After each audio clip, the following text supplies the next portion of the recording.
السلام علیکم۔ وعلیکم السلام ورحمۃ اللہ۔ حضرت کیا حال ہے؟ الحمدللہ۔ بھائی عامر صاحب آپ سنائیں ٹھیک ہیں؟ الحمدللہ ٹھیک ٹھاک۔ آپ سنائیں حضرت؟ الحمدللہ، اللہ پاک کا کرم ہے جناب۔ اللہ پاک اور آپ پر کرم رکھے، آمین آمین۔ آپ کا سایہ ہمارے اوپر تا دیر تک رکھے، آمین، شکریہ، جزاکم اللہ۔ اچھا حضرت، میں نے نا محمد علی مرزا انجینئر جو ہے جی ان کی ایک ویڈیو کلپ دیکھا، ٹھیک ہے، جس میں انہوں نے کہا ہے کہ خواجہ معین الدین چشتی صاحب ہاں جی اور اشرف علی تھانوی صاحب، جی ان کے متعلق انہوں نے کہا ہے کہ انہوں نے اپنے نام کا کلمہ پڑھوایا ہے، یہ تو اسلام میں جائز نہیں ہے۔ بالکل، کوئی شک نہیں اس میں۔ تو اس پر ہماری نا اپنا رہنمائی فرما دیں۔ دیکھیں عامر صاحب، آپ نے اچھا ہی کیا ہے کہ ویڈیو دیکھی ہے اور آپ نے رہنمائی کے طور پر آپ نے مجھ سے سوالات کر لیے ہیں۔ اللہ پاک آپ کو خوش رکھے۔ تو پیارے بھائی، پہلے نمبر پر تو یہ دیکھیں کہ اہل اسلام، وہ دیوبندی ہوں، بریلوی ہوں، اہل حدیث ہوں، جو بھی مسلمان ہیں نا، جی، ان کا اس بات پر یقین ہے اور اس بات پر ایمان ہے، یقین سے مراد ایمان ہے کہ رسول اللہ صلی اللہ علیہ وآلہ وسلم کے بعد کوئی یہ کہتا ہے کہ میں نبی ہوں تو وہ کیا ہے؟ کافر ہے۔ کافر ہے، اس میں تو کوئی شک نہیں نا، کوئی شک نہیں، وہ بریلوی ہوں، دیوبندی ہوں، اہل حدیث ہوں، جو بھی ہو۔ جی، بلکہ میں اس سے بڑھ چڑھ کر آگے بتلاؤں کہ کوئی یہ کہتا ہے نا کہ میں نبی ہوں اور کوئی اس سے پوچھتا ہے تیرے پاس دلیل کیا ہے، ٹھیک ہے نا؟ جائز نہیں ہے۔ نہیں، سنو، جی، وہ کیا کہتا ہے؟ تیرے پاس دلیل کیا ہے کہ تو نبی ہے؟ جی، کوئی دلیل مانگتا ہے نا جھوٹے نبی سے، جی، تو امام اعظم ابو حنیفہ نعمان بن ثابت رحمۃ اللہ علیہ فرماتے ہیں وہ بھی کیا ہے؟ کافر ہے۔ کافر ہے۔ تو پھر آپ مزید کیا ہوں گے؟ ڈسٹرپ ہوں گے کہ پھر انہوں نے اتنے بڑے بزرگ ہیں، حکیم الامت حضرت مولانا اشرف علی تھانوی نور اللہ مرکزہ کے متعلق یہ آتا ہے کہ ان جیسا عالم دین کی صحیح سمجھ رکھنے والا، دین کی صحیح سمجھ رکھنے والا، ان کے ہم پلہ بر صغیر میں کوئی عالم بھی نہیں گزرا۔ بالکل۔ انہوں نے اپنے نام کا کلمہ کیسے پڑھوایا؟ تو میں تو یہی کہوں گا کہ ان کے اوپر بہتان ہے۔ پہلے نمبر پر آپ نے بھی زیادتی کی ہے کہ آپ نے انجینئر صاحب کا کلپ موبائل میں سن لیا ہے، تو آپ کا حق بنتا تھا آپ موبائل میں ان علماء کرام کے کلپ بھی سنتے جنہوں نے انجینئر محمد علی مرزا کو اس کا جواب بھی دیا ہے، ٹھیک ہے نا؟ جی۔ تو اس میں جو دوسرے بزرگوں کا آپ نے نام لیا ہے، خواجہ معین الدین چشتی رحمۃ اللہ علیہ کا، ان کا جواب تو حضرت تھانوی صاحب نے خود دیا ہے۔ حضرت تھانوی صاحب نے فرمایا ہے کہ حضرت خواجہ معین الدین چشتی صاحب نے اپنے نام کا جو کلمہ پڑھوایا ہے وہ لغوی معنی میں کلمہ پڑھوایا ہے، جس طرح علامہ اقبال نے لغوی معنی میں شعر کہا ہے، کافروں کے ہم کافر، کافر خدا ہمارا، منکروں کے ہم منکر، منکر خدا ہمارا، منکر خدا ہمارا۔ جس طرح یہ جو شعر ہے نا علامہ اقبال کا، یہ لغوی معنی میں ہے، اسی طرح جو چشتی صاحب نے کلمہ پڑھوایا نا اپنے نام کا، وہ بھی لغوی معنی میں پڑھوایا ہے۔ کیا پڑھوایا؟ لغوی معنی میں، یار پڑھوایا، مان لیا۔ ویسے تو کلمہ تو وہ ہوتا ہے کہ ان کے مریدین ہوں، پڑھنے والے ہوں۔ اگر اپنے نام کا کلمہ پڑھواتے تو مرزا قادیانی کو کافر، علماء کرام کافر قرار دے رہے ہیں تو اس کو کافر قرار نہ دیتے؟ حضرت تھانوی صاحب اپنے نام کا کلمہ پڑھواتے تو پھر اس کو کافر قرار علماء کرام نہ دیتے؟ اب میں آپ کو تھوڑا بڑھ کر بتلاتا ہوں کہ ایک گروپ جو کلمہ کے اندر علی ولی اللہ کا اضافہ کرتا ہے اور کلمہ کے 5 جز بتلاتا ہے، ہمارے تو کلمہ کے 2 جز ہیں نا، لا الہ الا اللہ محمد الرسول اللہ، تو ان کو علماء کرام نے نہیں چھوڑا تو وہ حضرت تھانوی صاحب کو کیسے چھوڑتے اور خواجہ معین الدین چشتی صاحب کو کیسے چھوڑتے؟ تو جو خواجہ معین الدین چشتی صاحب نے پڑھوایا وہ لغوی معنی میں اگلے بندے کا ٹیسٹ لے رہے تھے، امتحان لے رہے تھے، آیا اس کے پاس علم کی کوئی شدھ بدھ ہے یا نہیں، یا اندھی دھند فتوے لگانے کی یہ مشین ہے۔ اچھا، جس طرح علامہ اقبال نے لغوی معنی میں شعر کہا نا، کافر سے مراد انہوں نے کسان لیا ہے، اور اسی طرح خواجہ صاحب نے بھی یہاں پر جو کلمہ پڑھوایا وہ لغوی معنی میں پڑھوایا ہے۔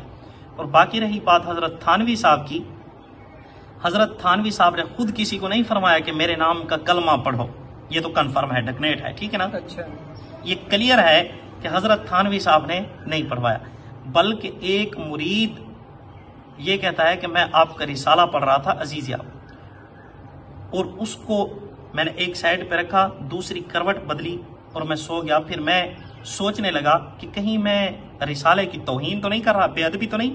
جس طرح یار ہم مسجد میں جاتے ہیں قرآن پاک الماریوں میں رکھے ہوتے ہیں، تو آپ نے دیکھا ہوگا بعض لوگ کہ وہ پچھلے پاؤں جا رہے ہوتے ہیں کہ کہیں قرآن پاک کو پیٹھ نہ ہو جائے، تو الٹے پاؤں چلتے ہیں نا. تو اسی طرح انہوں نے کہا کہیں میں سویا ہوا ہوں کروٹ بدل کر تو پیچھے رسالے کو کیا نہ ہو رہی ہو، پیٹھ نہ ہو رہی ہو، بے ادبی نہ ہو رہی ہو. انہوں نے اٹھایا اور سر کے اوپر رکھ دیا. پھر وہ کہتے ہیں میں سونے لگا تو مجھے خواب کے اندر نا زبان پر میں کلمہ پڑھنا چاہتا ہوں لا الہ الا اللہ محمد رسول اللہ، تو محمد رسول اللہ کی بجائے اشرف علی رسول اللہ نکلتا ہے. پھر میں بیدار ہوتا ہوں، میں کہتا ہوں یہ تو میں غلط کر رہا ہوں. تو بیدار ہو کر میں پڑھتا ہوں اللہم صلی علی محمد، تو میرے زبان کے اوپر اللہم صلی علی محمد کے الفاظ نکلنے کی بجائے اللہم صلی علی سیدنا و مولانا اشرف علی تھانوی نکل جاتا ہے.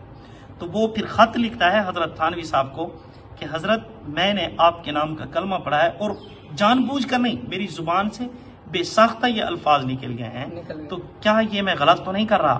حضرت تھانوی صاحب نے اس کو بتلایا کہ آپ پریشان نہ ہوں، آپ کافر نہیں ہوئے اور میں رسول بھی نہیں بنا. سمجھے؟ آپ کے پڑھنے سے نہ تو میں رسول بن گیا ہوں اور نہ میں رسول ہوں. یہ بات نہیں ملے گی آپ کو کہ حضرت نے فرمایا ہو کہ میں رسول ہوں. حضرت نے فرمایا چونکہ خواب جو ہوتے ہیں نا، خواب اس کی تصویر کچھ ہوتی ہے، پیچھے حقیقت کچھ ہوتی ہے. اس بات کو میں سمجھاتا ہوں وضاحت کے ساتھ اور مثالوں کے ساتھ. تو حضرت نے فرمایا اس کا تعبیر بتلائی اور فرمایا کہ تعبیر کوئی اور آپ کو بتلا دے تو ٹھیک ہے، میری رائے یہ ہے کہ اس کا مطلب یہ ہے کہ آپ کا جو پیر صاحب ہے نا، آپ کا جو پیر صاحب ہے جس کے آپ مرید ہیں، مطلب حضرت تھانوی صاحب خود لکھ رہے ہیں بیعونی ہی، مطلب اللہ تعالیٰ کی مدد کے ساتھ وہ متبع سنت ہے، مطلب جناب نبی کریم صلی اللہ علیہ وسلم کا پیروکار ہے، حضور کی سنتوں کا پابند ہے. مطلب حضور اکرم صلی اللہ علیہ وآلہ وسلم کے نقش قدم پر چلنے والا ہے. یہ انہوں نے کیا بتلائی؟ تعبیر بتلائی. تو اب اس میں کوئی غلط نہیں ہے، کوئی اور تعبیر بتلانا چاہتا ہے تو وہ بھی بتلا سکتا ہے. اب یہاں پر آپ کو میں نے عرض کی ہے کہ خواب کی تصویر کچھ ہوتی ہے، حقیقت کچھ ہوتی ہے. ام فضل جناب نبی کریم صلی اللہ علیہ وآلہ وسلم کی چچی، انہوں نے خواب دیکھا اور جا کر حضور کے پاس اپنا خواب بیان کیا، یا رسول اللہ میں نے آج بہت برا خواب دیکھا ہے. حضور نے فرمایا کیا خواب دیکھا ہے؟ فرمایا یا رسول اللہ میں نے دیکھا ہے خواب بہت برا ہے کہ آپ کے جسم سے نا ایک ٹکڑا کاٹا ہے اور وہ ٹکڑا میری گود میں آ گیا ہے. حضور مسکرائے اور فرمایا کہ پریشان ہونے کی ضرورت نہیں ہے کہ مجھ سے ایک بچہ پیدا ہوگا اور وہ بچہ آپ کی گود میں کھیلے گا. حضرت حسین رضی اللہ تعالی عنہ ام فضل حضور کی چچی کی گود میں کھیلتے رہے. اب تعبیر خواب دیکھیں کتنا برا ہے کہ حضور کے جسم سے ٹکڑا کٹ رہا ہے اور ادھر گود میں آ رہا ہے، اور تعبیر دیکھیں کتنی پیاری ہے، حضرت حسین ام فضل کی گود میں کھیل رہے ہیں.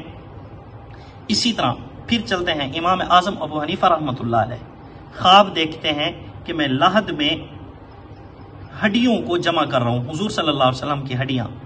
تو پھر ابن سیرین رحمۃ اللہ علیہ کے ایک ساتھی سے تعبیر پوچھتے ہیں تو وہ بتلاتے ہیں اللہ تعالیٰ آپ سے دین کا کام لے گا، آپ حضور اکرم صلی اللہ علیہ وآلہ وسلم کی سنتوں کو اور دین کو ایک جگہ پر جمع کریں گے.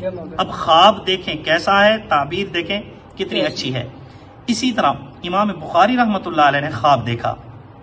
امام بخاری رحمۃ اللہ علیہ کی ماں نے بھی خواب دیکھا تھا. امام بخاری رحمۃ اللہ علیہ کی بچپن میں بینائی نہیں تھی، آنکھیں نہیں تھی، تو امام بخاری رحمۃ اللہ علیہ کی ماں بہت رویا کرتی تھی. اللہ پاک سے مانگا، حضرت ابراہیم علیہ السلام خواب میں آئے اور تسلی دی کہ آپ کے بیٹے کی بینائی اللہ پاک نے واپس کر دی ہے. صبح دیکھا تو وہ بیٹے کی آنکھیں، امام بخاری رحمۃ اللہ علیہ کی آنکھیں درست تھیں. امام بخاری رحمۃ اللہ علیہ خود خواب دیکھ رہے ہیں کہ حضور کے اوپر مکھیاں بیٹھی ہیں اور میں پنکھا جھیل رہا ہوں. حالانکہ حضور کی زندگی میں حضور پر کبھی مکھی نہیں بیٹھی، کیونکہ مکھی کا کام ہے گندگی پر بیٹھنا، اور گندگی حضور کے قریب ہی نہیں چٹکتی، حضور سے تو خوشبو پھوٹتی تھی. اب امام بخاری رحمۃ اللہ علیہ فرماتے ہیں میں دیکھتا ہوں مکھیاں بیٹھتی ہیں، اور میں نے کیا کیا ہے پھر حضور صلی اللہ علیہ وسلم سے مکھیاں اڑائی ہیں پنکھے کے ذریعے.